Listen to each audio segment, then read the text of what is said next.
Vamos lá, agora sim começando bem o Código Aberto de hoje. Agora na Novo Tempo, Código Aberto. Pois é, Código Aberto e sempre gostoso, né? É animado demais a gente começar o Código Aberto. Eu sei que tem muitos amigos ouvindo nessa hora, a gente vai divulgando, o povo vai participando e vai comentando, vai compartilhando e a gente vai crescendo mais, conhecendo melhor a palavra de Deus. E a gente tá aqui, olha, já com a nossa equipe, vocês que já tem o nosso Facebook, o nosso YouTube, já tá vendo essa turma aqui super legal, dá aí, ó, é pra lá. Geral é lá. Agora, quando é uma só, é ela aqui, ó, hoje é ela. Destaque pra Maria. Deixa eu primeiro aqui falar com a Maria, já que eu coloquei a Maria aqui na tela. E aí, Maria, tudo bem, querida? Opa. Bom dia. Bom dia, Diógenes. Bom dia, Romário. Bom dia, queridos ouvintes. Alegria imensa estar aqui mais uma vez. Romário, aqui ó, Romário, olha só, olha que legal. Tudo bem, Romário? Tudo ótimo, meu amigo. Obrigado pelo convite mais uma vez. É um prazer estar aqui. Que legal. Gente, vocês estão vendo aqui, nós estamos com o nosso programa prontinho, né? E queremos aqui com você debater, falar de vários assuntos, mas assuntos que edificam a nossa família. A família tem sido atacada, a família tem sido destruída e talvez a sua família já tenha sofrido ou esteja sofrendo agora. E talvez a gente possa resolver com diálogo, né? Com uma compreensão mais profunda dessas questões aí envolvendo família. A verdade é que nós somos seres pecadores e falhos, né? E a gente tem que entender a nossa situação. É compreendendo a nossa pecaminosidade que a gente entende o outro e a gente ajuda o outro. Então, hoje o tema é bastante sério, muito importante, como a gente pode aí, de uma forma bem interessante, fazer com que a nossa família seja realmente unida. Será que tem algum segredo? Será que o segredo já foi contado? Será que o meu amigo aqui, Romário, já descobriu, já contou para todo mundo? Graças a Deus. Amém, né, Romário? Então nós vamos hoje falar sobre os segredos para a unidade familiar. Num ambiente, ou num cenário, ou numa sociedade em que a gente vê casamentos durarem só 2 meses, ou até durarem 1 mês, a gente fica assustado, né? Como isso pode acontecer? Pessoas que gastaram fortunas para um casamento, talvez caríssimo, né? Compraram os melhores móveis, casas bonitas e com pouco tempo já se separaram. Como é que pode isso, uma coisa dessa? Com tanta informação que a gente tem, né? É verdade. Quanta informação que a gente tem hoje. O que está acontecendo com as famílias?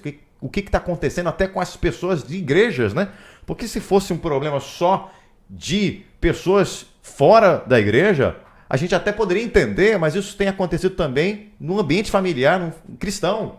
Sim. Então nós temos que descobrir o que está acontecendo, o que a gente pode fazer para isso melhorar. Verdade. Tá bom? Vamos falar sobre esse assunto hoje. Eu sei que o tempo é bem curto, mas vamos lá. Deixa eu chamar aqui você hoje, Maria, para orar para a gente, por favor. Vamos orar então. Querido e eterno Pai, Senhor, nós queremos te agradecer por mais uma vez e uma oportunidade que nós temos para estudar a tua palavra. Amém. Nós sabemos, ó Deus, que a família é a base para uma sociedade, a base para a igreja.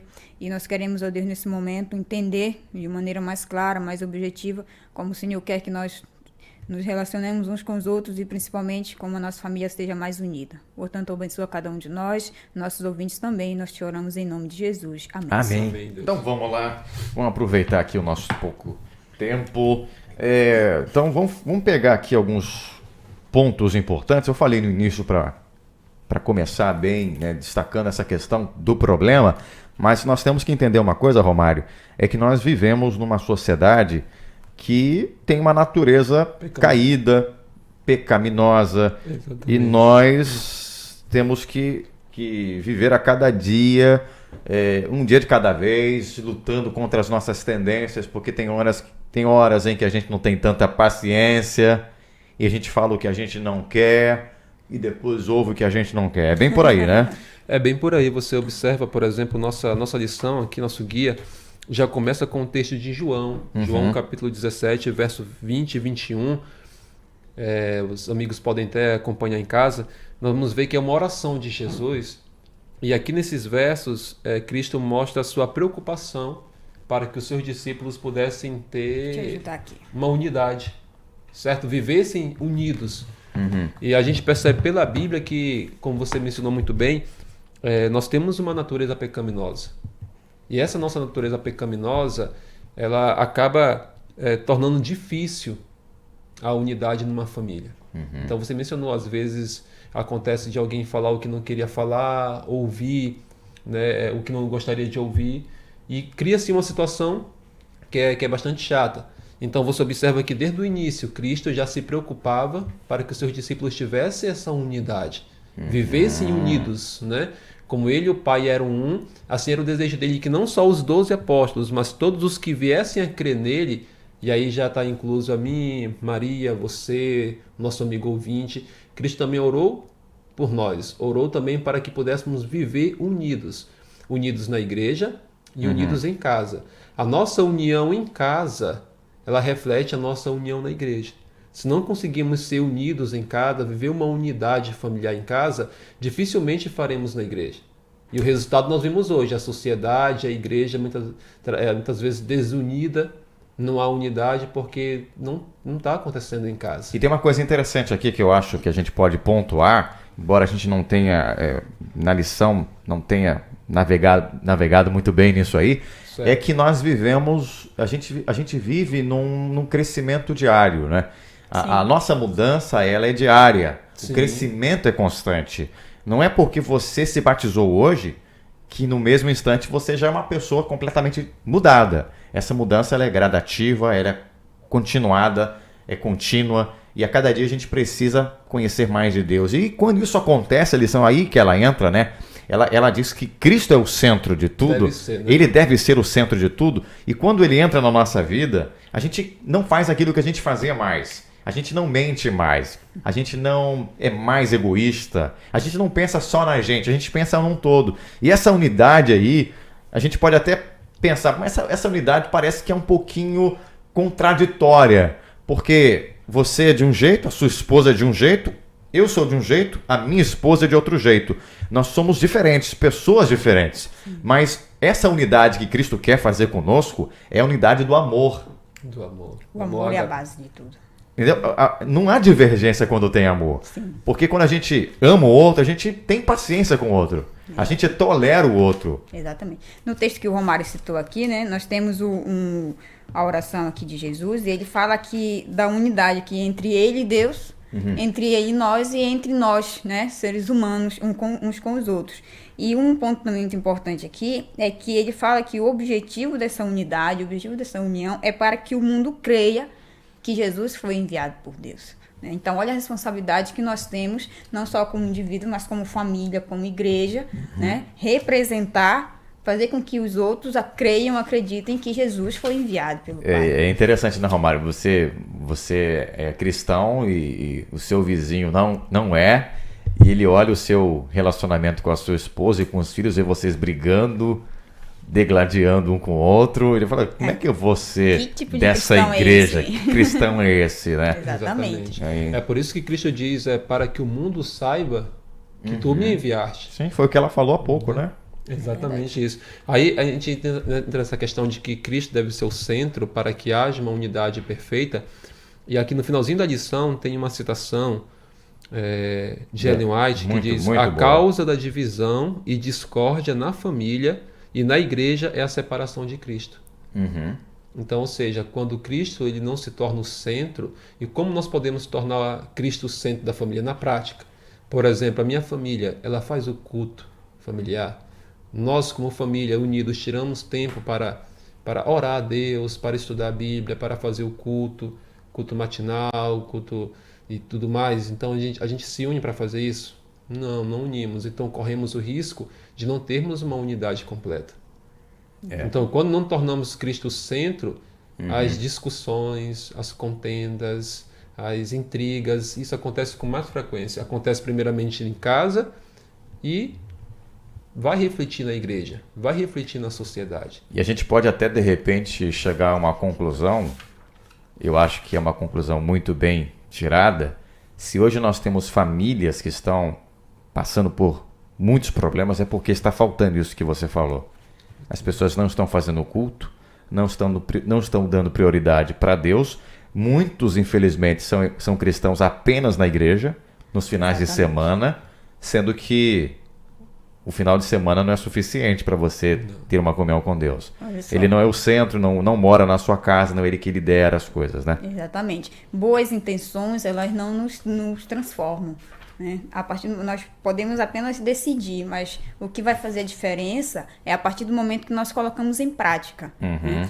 Quando nós colocamos Cristo como centro, quando nós olhamos para a cruz de Cristo e percebemos que lá, né, na cruz, Cristo uniu os gentios, os gregos, os judeus, uniu todas as pessoas. Então, quando nós colocamos Cristo no centro, quando nós voltamos para Ele, nós ficamos mais próximos um do outro. E essa é a unidade que Cristo quer de cada um de nós. Exatamente. E a gente vê isso na prática aqui, eu sei que o tempo está corrido, mas você vê aqui que em Efésios capítulo 2, Paulo estava falando ali que através de Cristo, através da graça de Cristo, gentios e judeus foram unidos, foram aproximados. Havia uma divisão muito grande entre eles.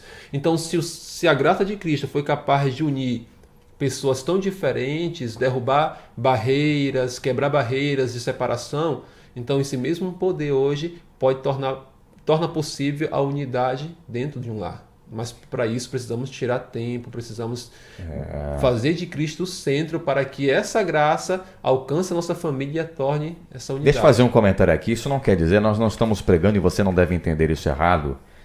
Você não pode achar que você que está namorando aí, você pode dizer, não, em Cristo a gente vai ser unido aí, né? Você crê de um jeito, a pessoa é de outra igreja, crê completamente diferente. Os dois devem estar firmados em Cristo. O melhor é isso. Quando um não está, vai ter sofrimento. Agora, faça como Paulo fala. Se o outro consente em ficar, não se aparte dele. Mas se você puder evitar, para você ser feliz, você tem que pegar alguém que seja temente a Deus. Porque os dois têm que estar unidos, né? Os dois têm que estar buscando esse mesmo Deus. E ter o mesmo propósito. Porque nós somos pessoas diferentes, pensamos de maneira diferente, mesmo com a mesma crença, vamos dizer assim, o mesmo credo, mas ainda assim nós temos ideias diferentes, somos pessoas diferentes. Então, o propósito ele tem que ser único, né? Assim como é a Trindade. Eu achei interessante aqui o texto que nós encontramos na lição, na parte de segunda-feira, aqui fala da questão do amor. Eu achei interessante que o autor aqui diz que nós temos dificuldade de amar, porque o amor de Deus não é natural ao coração humano. O nosso coração é pecaminoso. Isso tem que ficar muito claro. Nós não temos facilidade em ter esse amor puro que vem de Deus, esse amor que é dele, e a gente tem que estar constantemente aos pés do Senhor Jesus. Agora, o que me chama a atenção aqui também é o texto de Coríntios 13, que nós conhecemos muito bem, né, que fala do amor. Aí a gente vê que o amor é sofredor, o amor é benigno, não é invejoso, o amor não trata com leviandade. Eu notei alguns aqui, nem tudo, né? Não se ensoberbece, ele não se porta com indecência, ele não busca os seus interesses, ele não se irrita. O amor não suspeita mal, ou seja, ele não é ciumento também, né? Ele não folga com a injustiça. Agora, esse amor é o amor que vem de Deus, não é verdade, Romário? Exatamente. É um dom de Deus. Aqui a lição diz que é o amor ágape, né? É aquele amor que vem de Deus. Nós, quando falamos de amor, por exemplo, é muito fácil, Cristo disse que é muito fácil nós amarmos a quem nos ama. Não é? É muito fácil amar mãe, pai, parentes e tudo mais. Então, esse amor ágape aqui é o amor que é um dom de Deus. Por exemplo, em 1 Tessalonicenses, está aqui também na lição, capítulo 3, verso 2, deixa muito claro, diz assim, olha, capítulo 3, verso 12, diz assim, e o Senhor vos faça crescer e aumentar no amor. Então, vem de Deus esse amor, é um dom de Deus. E a lição deixa muito claro que um exemplo muito, muito claro desse dom do amor de Deus concedido é o apóstolo João. Não é que antes de receber esse dom de Deus, João, ele era uma pessoa orgulhosa. O filho do trovão. O filho do trovão. Uma pessoa que não levava desaforo para casa. Não levava desaforo para casa. Então esse era João. Mas depois de receber esse presente de Deus, esse dom de Deus, entender, permitir que o Espírito Santo pudesse agir na vida dele, João se tornou ali o apóstolo do amor. Totalmente diferente. Exatamente. Então, esse é o amor que devemos demonstrar. Então, observe que ele é concedido por Deus. Aí sim iremos conseguir lutar contra aquela nossa natureza pecaminosa, e aí o ambiente do nosso lar será um ambiente mais alegre, mais harmonioso, tendo a paz de Deus, sendo um bom testemunho para os vizinhos, para os parentes. Esse será um lar ideal, um lar no qual Deus ele tem prazer em estar presente. É claro que isso aí para as pessoas no dia de hoje parece uma ilusão, né? Uma utopia. Falar, mas você não conhece a minha vida, você não sabe a mulher que eu tenho aqui em casa, você não sabe o marido que eu tenho, né? Mas isso é possível quando a gente tem Deus no nosso coração. Isso é inexplicável. Isso. Quando nós pensamos na maneira como Deus nos amou, né? Como é que Deus nos ama? Como é que Deus amou as suas criaturas? Né? Quando nós olhamos para a cruz e vemos Deus entregando o seu próprio Filho por cada um de nós, né? Mesmo antes de nós, mesmo quando nós éramos ainda pecadores, né? Diz o texto. Então, nós percebemos que esse amor divino é totalmente diferente daquilo que nós, seres humanos, compreendemos hoje como amor. E muito diferente daquilo que o mundo prega, daquilo que a mídia prega como amor. Né? O amor é doação. Deus amou de tal maneira que ele deu o seu Filho. Né? As pessoas hoje acham que amor é algo muito banal, né? Sim. O amor, para eles, é um sentimento, mas o amor é mais do que um sentimento, né? É uma decisão. Você decide cada dia amar as pessoas. Aí você vê lá nos jornais, estampado lá na primeira, na manchete, né? Matou por amor. Veja se alguém que ama vai matar alguém, matar. Né? E o apóstolo João, ele fala aqui em João 13:35, né? Nisto conhecerão todos que sois meus discípulos, se tiveres amor uns para com os outros. Aí você falou algo interessante, Diógenes. E aqui é um detalhe, porque nós estamos falando de se tornar um por meio do amor. Né? Aí a lição vai falar sobre egoísmo, mas na parte seguinte ela vai falar sobre submissão.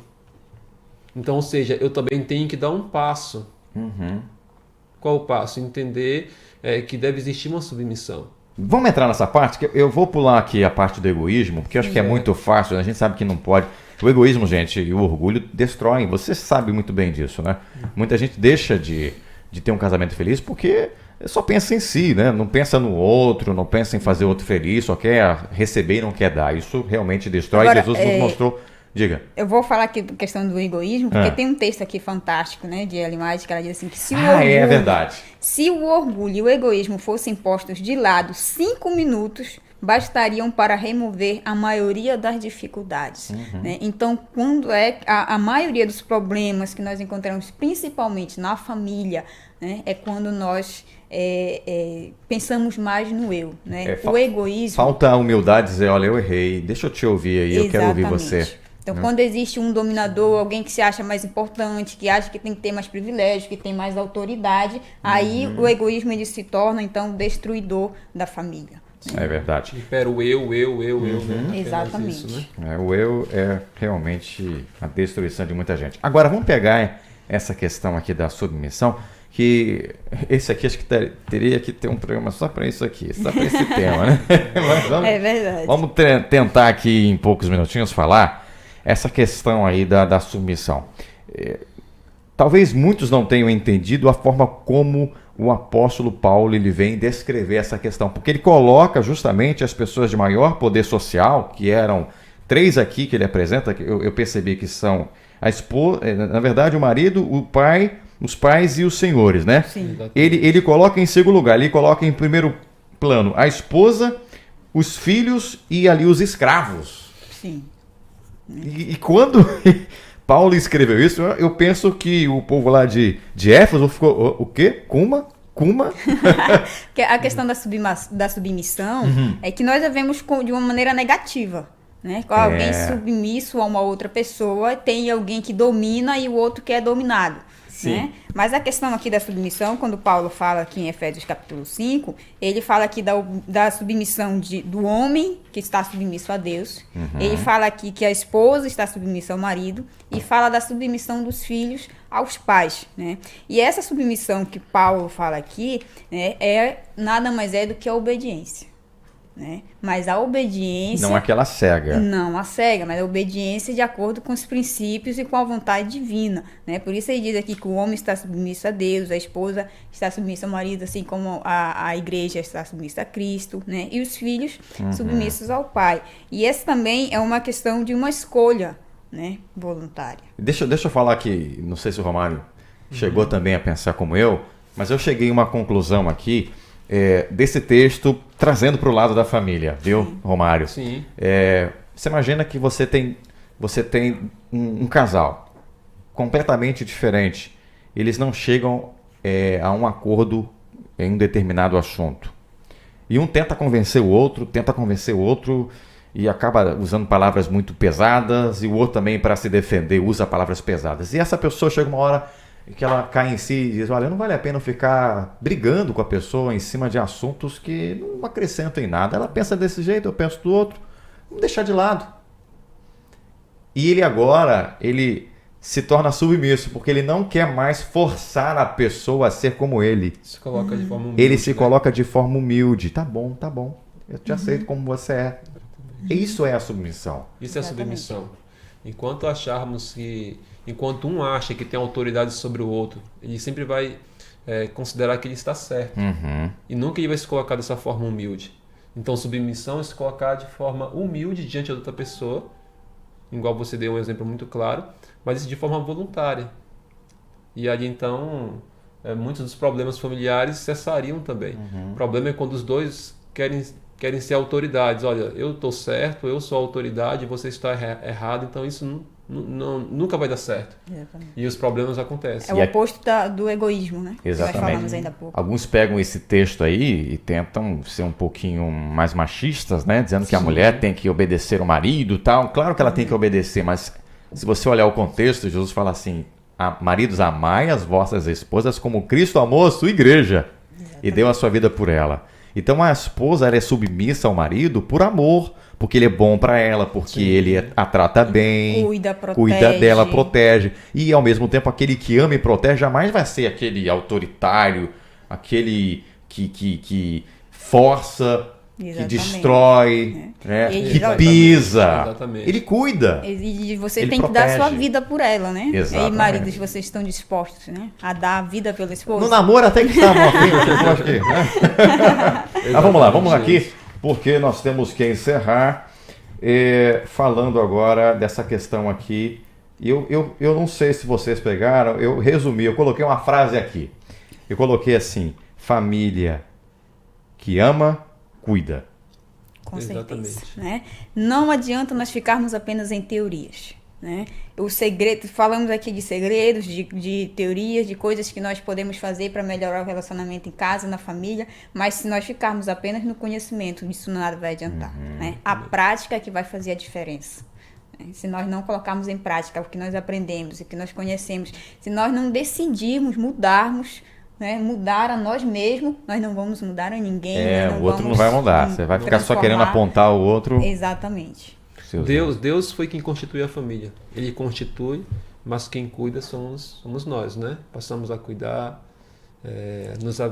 precisamos nos avaliarmos, né, para ver o que está. Isso exige muito, né? Exige muito dedicação, força de vontade e eu querer realmente fazer. Porque se eu não querer, né, se eu não me esforçar, se eu não me dedicar, não tomar tempo para cuidar da minha família, certamente não vou ter uma família, né, bem saudável, bons relacionamentos. E o interessante é que na Bíblia nós temos aqui, não sei, eu nunca fiz as contas não, acho que ninguém chegou a fazer, mas se é que dá para fazer.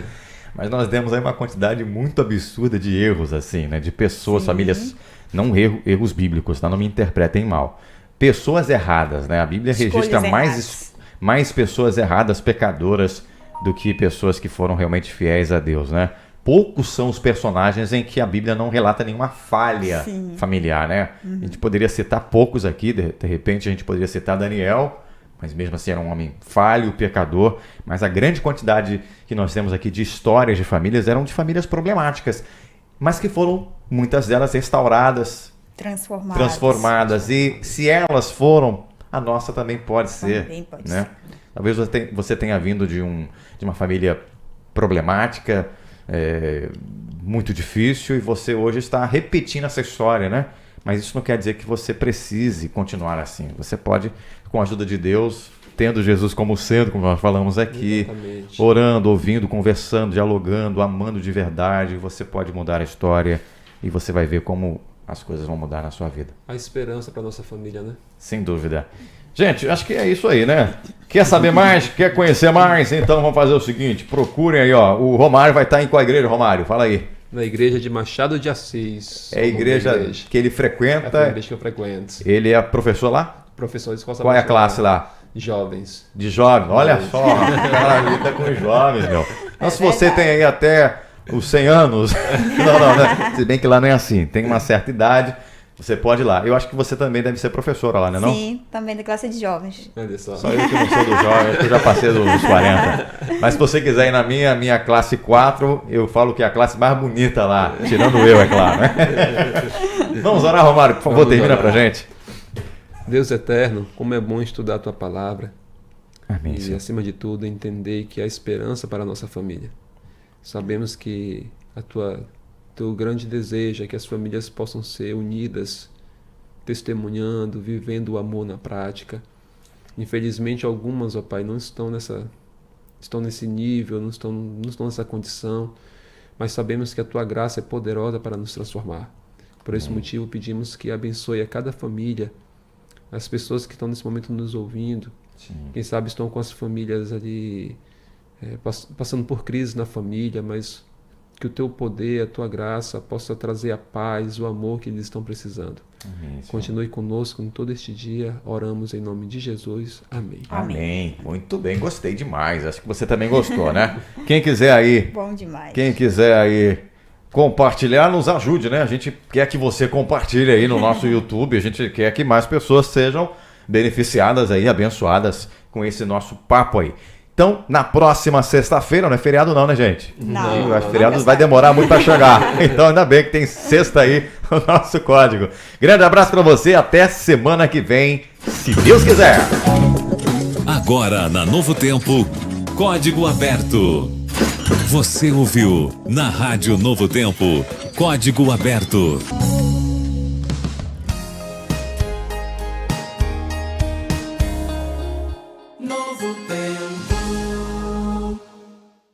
Os lançamentos da música gospel você ouve aqui. Cumprindo a missão.